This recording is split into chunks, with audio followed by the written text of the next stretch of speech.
Mga pre, andito ulit ako.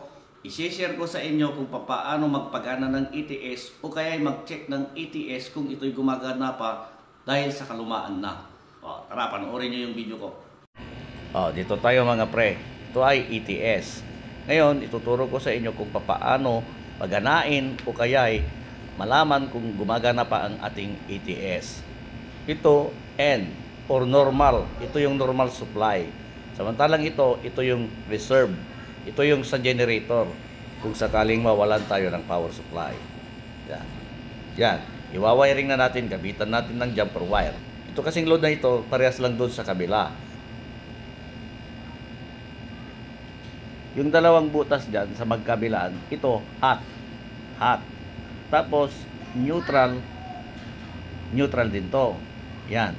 Para sa line to neutral, kung sakaling line to neutral. Pero pag line to line, kahit magkabaliktadan yan. Yan.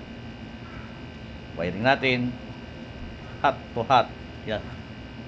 Tapos neutral to neutral. Ang ginamit kong wire dito ay number 12.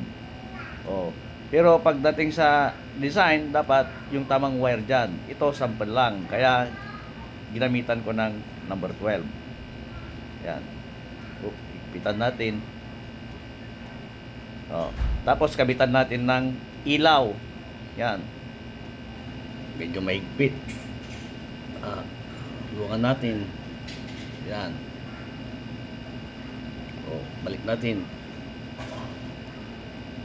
Ayan. Kabit na natin.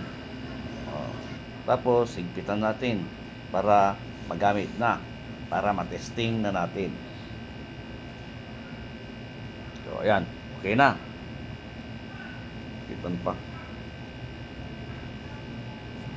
Tandaan nyo, yung una, yan.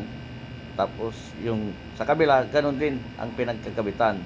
Tapos ito yung neutral, yun, doon din sa pangalawa, yung neutral niya. Ngayon, gamitan natin ng cord para sa normal supply. Yan, lagyan natin.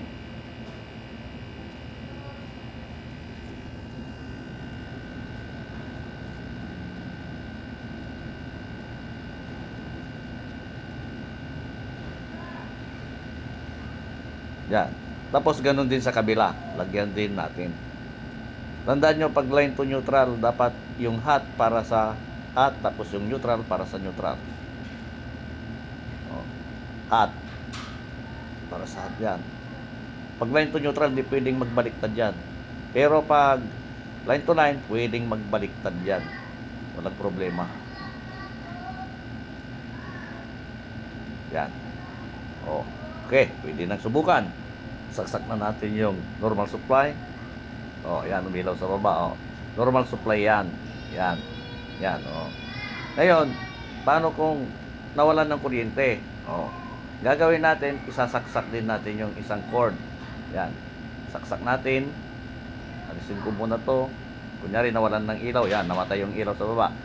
Saksak natin. Yun, lumipat sa reserve. Tapos umilaw yung bubilya. Paano kung nagkaroon ulit ng kuryente? Ayan, saksak natin ulit. Yun, lumipat yung ETS sa normal. Tapos nakailaw din. Ngayon, itong reserve mo, pwede mo nang patayin sa generator. Kasi meron ng power yung normal supply.